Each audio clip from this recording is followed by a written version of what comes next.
hoje a gente está aqui com o grande Bruno Sivuca, uma das referências para nós do futevôlei no Brasil, um cara que já tem uma história muito bonita escrita aí. E Sivuca, primeiramente, obrigado por aceitar esse convite nosso de falar um pouquinho sobre o futevôlei, sobre a sua experiência, né? O que você viveu. E queria que você falasse um pouquinho de você aí para a galera que vai acompanhar nosso conteúdo aí ao longo dessa live. Giba, obrigado pela consideração aí de ter lembrado de mim. Esse projeto aí está respaldado por dois grandes amigos, um é você e o outro é o Denis, então eu jamais associaria o meu nome e a minha imagem a pessoas que não fossem tão corretas como vocês, então contem comigo, vocês são amantes do esporte, eu também, estamos juntos aí nessa empreitada aí de engrandecer o esporte.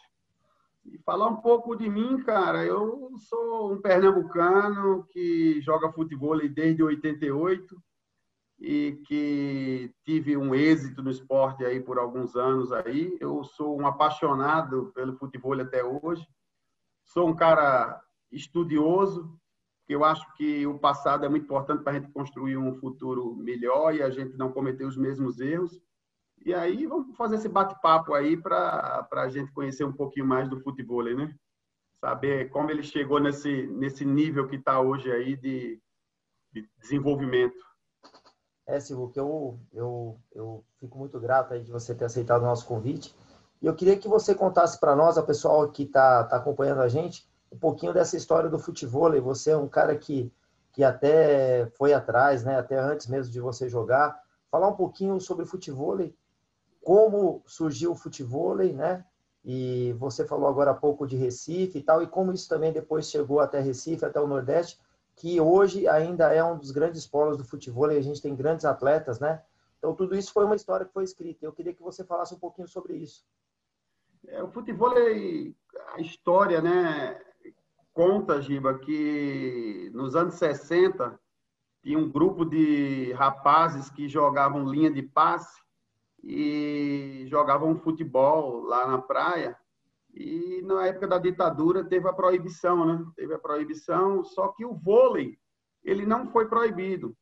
Então, aquela molecada, os mais secos por bola ali, eles começaram a, meio que para dar uma ludibriada ali na polícia, eles começaram a fazer um bate-bola ali na rede de vôlei. Essa rede de vôlei, cara, ela era do filho do inventor do futevôlei, que foi o Otávio de Moraes. O Genaro.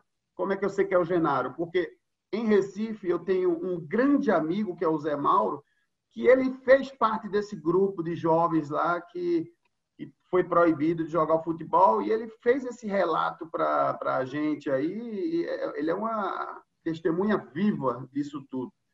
Então, os caras começaram a fazer aquela brincadeira. No início era pé-vôlei, depois foi tomando corpo, e aí virou o futevôlei, onde era numa quadra de vôlei normal.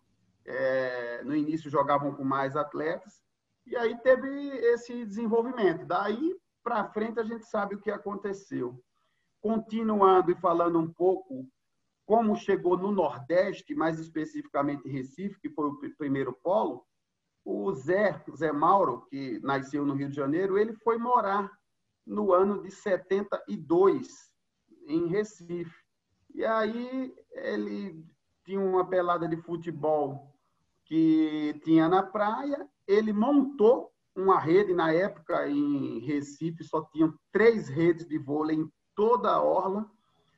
Ele montou uma 4ª rede de vôlei, e aí começaram a jogar vôlei, só que, como os caras chegavam mais cedo para jogar essa pelada, que era os ratos de praia, todos os dias jogavam, ele ensinou esse esquenta, né? Então virou meio um esquenta ali para poder aquecer para jogar pelada. Só que de 72, 73 para frente, aquilo ali era só um bate-bola, era uma brincadeira ali para poder aquecer para aquela pelada. Quando foi em 84, mais especificamente janeiro, né?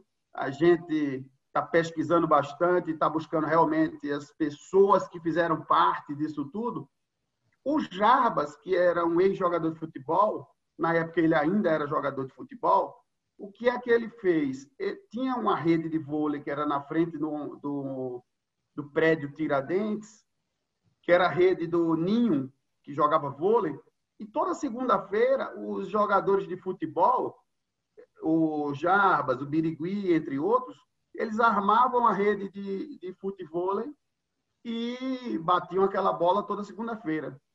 O Ninho chegou para dar uma olhada, porque a rede era dele, aí os caras, pô, vamos jogar, vamos brincar, vamos uma, e começou também a jogar junto. Então, formou esse primeiro grupo que desenvolveu realmente o futevôlei no Nordeste.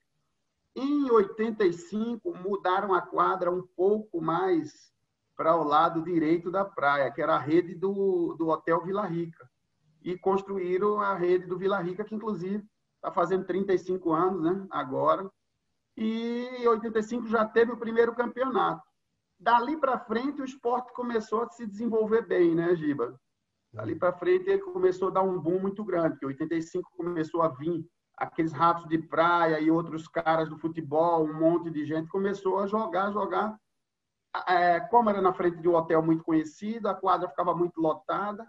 E aí foi se desenvolvendo até que em 88 começaram os grandes eventos que algumas empresas maiores começaram a fazer e Recife começou um intercâmbio muito grande.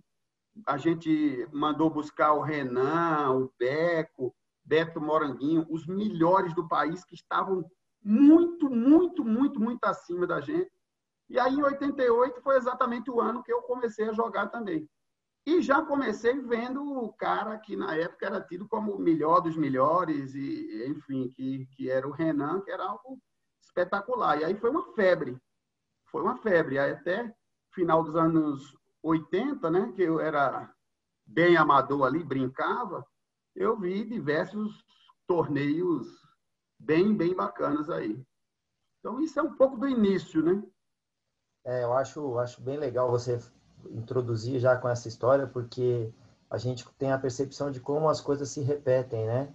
Então, você envolveu o vôlei, né? A gente, na prática, muita gente vem do vôlei para jogar futevôlei e tem um crescimento muito rápido, né? Pela noção da quadra.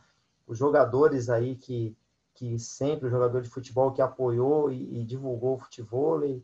E na prática a gente vê muito disso, né, Sivuca? Tudo isso daí que você colocou até agora se escreveu uma história muito bonita, porque hoje nós temos grandes jogadores no Nordeste que vieram muito desse conceito de quando você tem os melhores jogadores profissionais, sempre se deixa um legado para que os amadores vejam esse esporte e tenham vontade de iniciar e seguir em frente, né? Exatamente. Você vê, eu tive o contato há pouco aí com vários desses caras, jogadores, né, mais antigos, Sérgio China, o próprio Jarbas, Zé do Carmo, caras que eram espetaculares, jogaram em grandes clubes do Brasil e até hoje esses caras são grandes apaixonados aí, são grandes divulgadores do esporte, né? Porque são caras que são referências dentro do maior esporte que a gente tem, que é o futebol.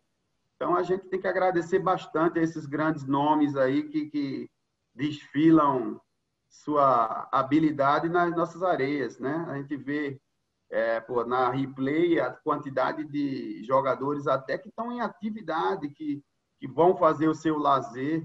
Isso é muito bacana, porque, vou dar um exemplo, o meu filho como torcedor do Palmeiras, quando ele vê um ídolo dele lá jogando, ele vai, caraca, papai, eu quero jogar futebol também, esse esporte é legal, porque ele tem como referência aquele cara. Isso é muito bacana, eu acho que a gente tem que valorizar bastante isso.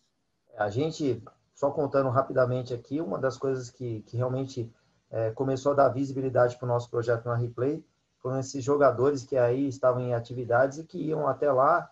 E hoje em dia, né, Sivuca, levando um pouquinho mais para a atualidade, além de jogadores de futebol, muitos influenciadores, né, muitos artistas, né, hoje você tem o youtuber, tem várias pessoas que influenciam outras a iniciar no futevôlei e como a gente sabe, o futebol é um esporte que tem uma certa dificuldade de começar, mas depois que a pessoa passa por essa dificuldade, dificilmente deixará de praticar, né?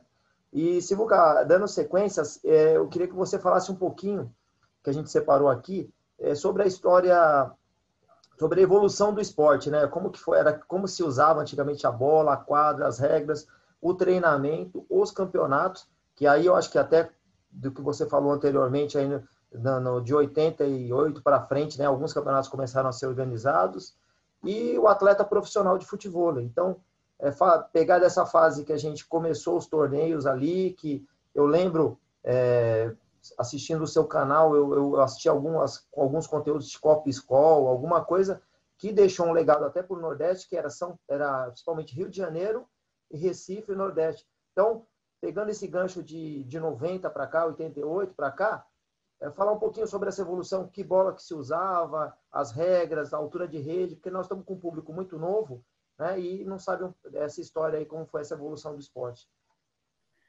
Giba, muito bacana essa mudança dos anos 80 para os anos 90, porque a evolução do esporte foi assustadora, foi muito rápida. No final dos anos 80, a primeira bola Mikasa que chegou no Nordeste, ela foi trazida por um amigo nosso, que a gente chama ele de Paulinho Resenha, que ele trouxe 2 bolas dos Estados Unidos, 2 bolas Mikasa. Essas bolas a gente já via raramente assim no Rio de Janeiro. Então foram as primeiras bolas que chegaram já para dar um outro nível ao esporte, porque a gente jogava com bola de futebol. A bola que se jogava na pelada era a bola que se botava no futebol. Então, ali no final dos anos 80, teve essa mudança. Quando se viu que um material de uma qualidade muito superior, então aí começou a se trazer de fora, se trazer dos Estados Unidos, sempre se encomendava ou pedia para comprar. Enfim, foi uma febre no final dos anos 80. Só uma dúvida, Sivuca, como eu sou mais jovem no esporte, eu gostaria de fazer essa pergunta. Era SWL 310, você lembra aquela bola branca? SW 310. Eu tenho essa bola até hoje, eu tenho ela. A 310. Ela era o seguinte, quando ela chegava, a gente botava para jogar futebol. A gente pegava a molecada e falava, ei, tu vai jogar futebol? Toma, pode jogar. Os moleques ficavam malucos. A gente botava 5 peladas de futebol, por quê? Porque diferente da bola de hoje, que ela já vem amaciada, tudo, a bola, ela vinha durinha. Ela vinha bem durinha. Então, a gente tinha que amaciar, porque ela, depois de um tempo amaciada, ela ficava espetacular. Uhum. Era uma bola que eu lembro até hoje, assim, que era uma maciez da bola, que hoje em dia é até difícil de ter, né? Difícil, porque o material não... Mas era SW310 e essa foi a bola que nós jogamos inúmeros brasileiros, pernambucanos, norte, nordeste. Uhum. E aí, continuando, Giba, teve o boom dos anos 90. Quando foi em 90, 89, o Banco Itaú começou a patrocinar um evento de calendário fixo em Recife. Tivemos 7 ou 8 anos seguidos do calendário dessa Copa Itaú. Em Maceió, em 91, em 90, eu acredito, que já começou também a Copa Itaú. Então, eram 2 Copas Itaú que tinham no Nordeste, que era a de Recife e era a de Maceió. No Rio de Janeiro também tinha essa Copa Itaú já há algum tempo. Então, o esporte estava começando a abrir os olhos de grandes empresas e com um calendário fixo, não um voo de galinha, como a gente fala, mas com um calendário fixo. Uhum. Era um evento espetacular. Arquibancada fechada, os melhores atletas.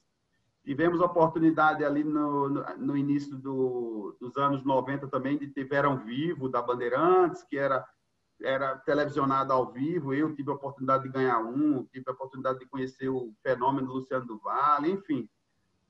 Aí, Giba, foi o boom do futebol.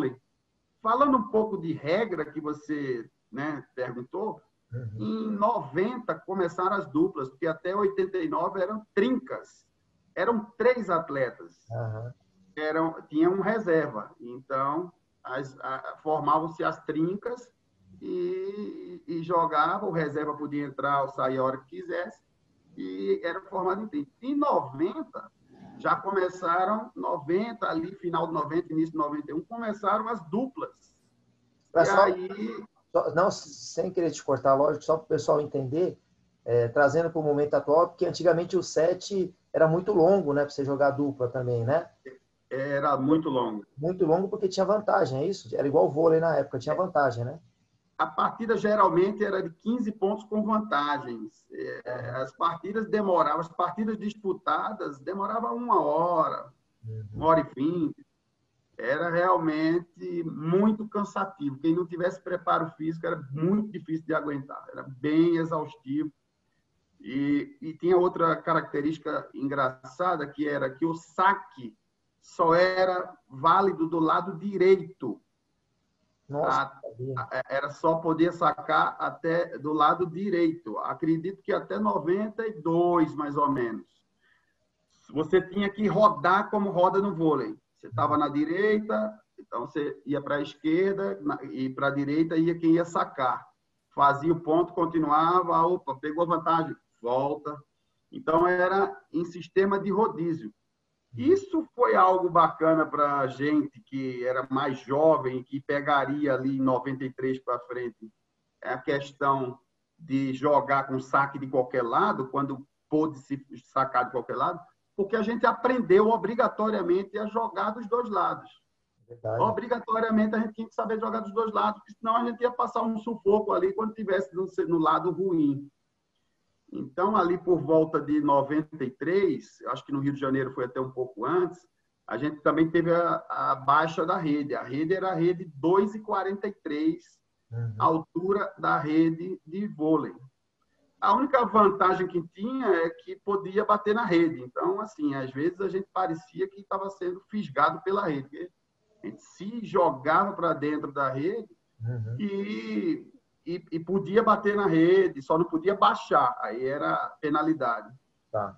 Quando a rede baixou para 2,30, aí não, aí você não podia bater na rede, você não podia mais tocar na rede. E aí o jogo ficou bem mais rápido, mas ainda continuou-se ali um pouco com a vantagem, ainda era um jogo, ainda era demorado.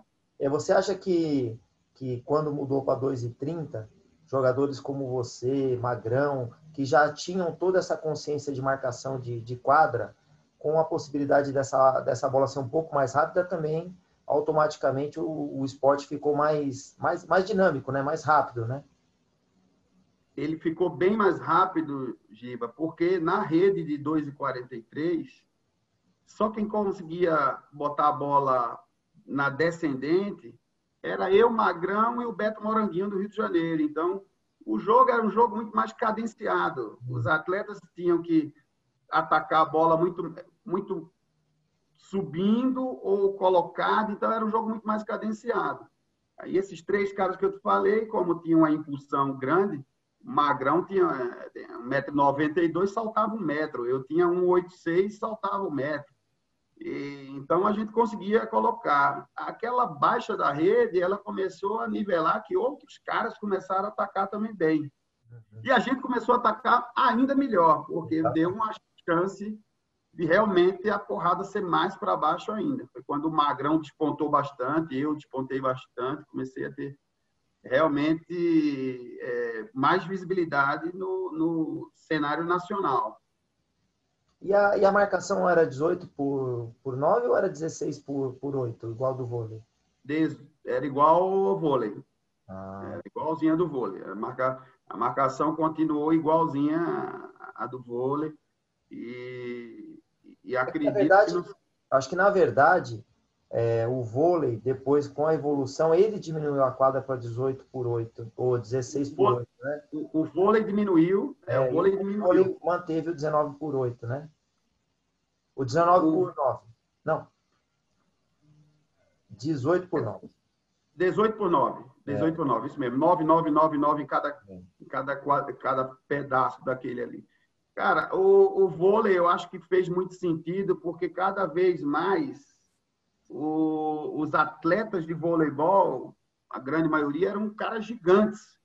Caras que Você teve agora aí com o Ricardo lá, eu olhei para você, você parecia um anãozinho. É verdade. Realmente você estava bem baixinho ali do lado dele. Cara, muito gigante. O cara tem 2 metros de altura e forte pra caramba. Então, eu acho que foi uma boa pedida para o voleibol. Agora, para o futebol, eu acho que esse tamanho é um tamanho bacana.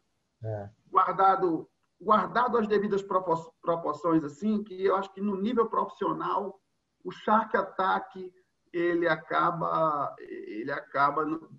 causando a polêmica de talvez diminuir a quadra. Mas aí é um outro capítulo que aí para a gente não fugir aqui do Lembrando nosso... que só confirmando então, né, hoje começou com 2,43, hoje a gente tem a rede a 2,20, né, e aí o pessoal que tem acompanhado isso com a evolução do esporte trouxe também esse novo lance que é o Shark Attack e o atleta profissional tem muito desse lance que ele passa muito da rede, né, com o pé, e a marcação da quadra confirmando só 18 por 9, né?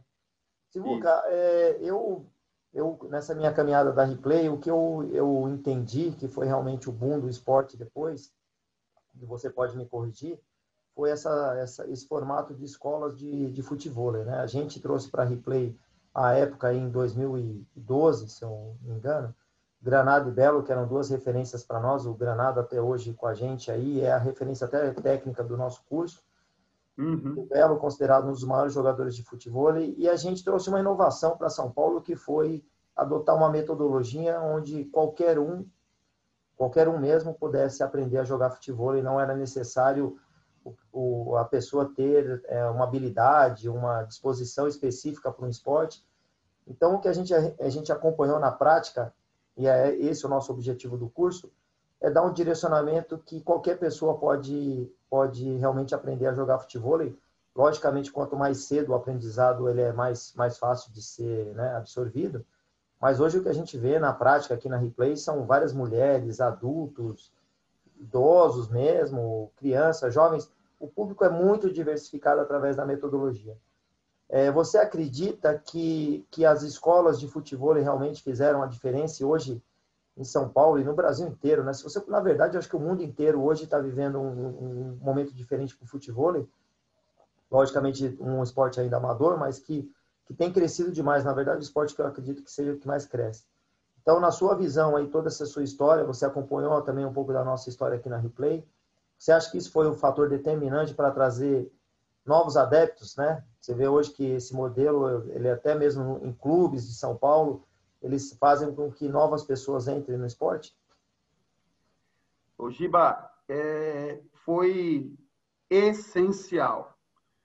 Vou contar um pouco o início de um jovem no final dos anos 80 e até anos 90, como era o início do cara no futevôlei. Ou ele era um fenômeno que já tinha uma habilidade no futebol gigantesca e conseguia jogar em alguma quadra ali nível C para poder começar a se desenvolver, que ele já sabia bater na bola, que ele já era muito craque, isso aí em 1 milhão. Ou se não, você fazia feito eu fiz com o meu grupo de amigos. Nós tínhamos um grupo de 8 amigos que nós passamos praticamente 90 dias que toda vez que a gente conseguia devolver um saque, porque antigamente não podia passar a bola de primeira não valia. Quando a gente conseguia devolver uma bola, que era matar uma bola para o colega aqui, ele levantar ou passar de segunda, a gente fazia uma festa, era uma comemoração. Então, primeiro que a gente não conseguia. Ou seja, não tinha repetição nenhuma. Não existia repetição, porque o cara sacava, era ponto. Era quem sacava mais, quem começava no saque e não errava, ganhava o jogo. Era muito, muito difícil. E depois, para você ir para um outro nível, aí levava muito mais tempo, porque você, até se desenvolver num nível de você ter posicionamento, você se tocar, onde você precisa ficar na quadra, você se tocar aonde a bola deve bater no peito, você se tocar que a bola está no meio, com que perna você deve pegar, e a direita, seja que... enfim. Isso é essencial, e esse foi o grande sofrimento que a gente teve, assim, de jogar diariamente, persistentemente. Então, no futevôlei, caras como eu, que era atleta de voleibol, eu tive a facilidade do posicionamento, mas como eu não tinha uma grande habilidade com futebol, eu sofri horrores. Sofri horrores, horrores, horrores. Eu tive que ser muito persistente para aprender a jogar futebol, porque eu achava um esporte maravilhoso. Aham. Só que todos os outros 7 amigos meus pararam de jogar porque se desmotivaram. Cara, vou ficar bancando bobo aqui, eu não consigo devolver a bola. E eu tive que formar um segundo grupo. Então, onde eu estou querendo chegar? Se eu tivesse iniciado, por exemplo, na replay ou em alguma escolinha na época, primeiro eu saberia onde a bola precisa bater. Segundo, eu não teria vícios de aprender da forma que seja lá o que Deus quiser. E terceiro, eu teria repetição. Porque o que faz você evoluir no esporte, seja em qualquer um, é a repetição. Bola na direita, bola no peito. Bate, tá batendo errado, bate mais no meio. Isso é o que vocês fazem, cara. Então, qualquer um, cara. Eu brinco que antigamente era difícil jogar futebol e era difícil se tornar um nível A no futebol. Eu tenho experiência própria. Hoje em dia, você vai aprender a jogar, você pode nunca ter tocado numa bola, você vai aprender a jogar, porque você vai ter um treinamento customizado. O cara vai te botar a bolinha ali no teu pé 100 vezes ali por dia, que quando chegar no final da semana que você tiver 3 treinos, cara, daqui a pouco você está batendo melhor do que um cara que joga futebol e que não treina.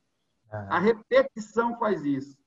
Cara, a gente vê caras jogando futebol, eu tenho vários amigos, e nunca tocou numa bola de futebol, e o cara sabe jogar bem futebol. Bem suficiente para se divertir. Então, eu brinco com alguns amigos que eu digo, cara, se você tivesse começado nos anos 80, você teria desistido. Isso é o que eu falo. Se você tivesse começado no início dos anos 90 até quase o final, você não teria conseguido, cara. Não dava. Então, as escolinhas democratizaram o esporte, fizeram com que tivesse mais adeptos, pessoas de todos os níveis de idade social, e todo mundo começou a jogar futebol, porque você tem como aprender o básico do futebol, você aprende com pessoas que muitas vezes passaram por experiências que vai te dizer o que fazer e o que não fazer. Então, eu acho fantástico a questão das escolinhas.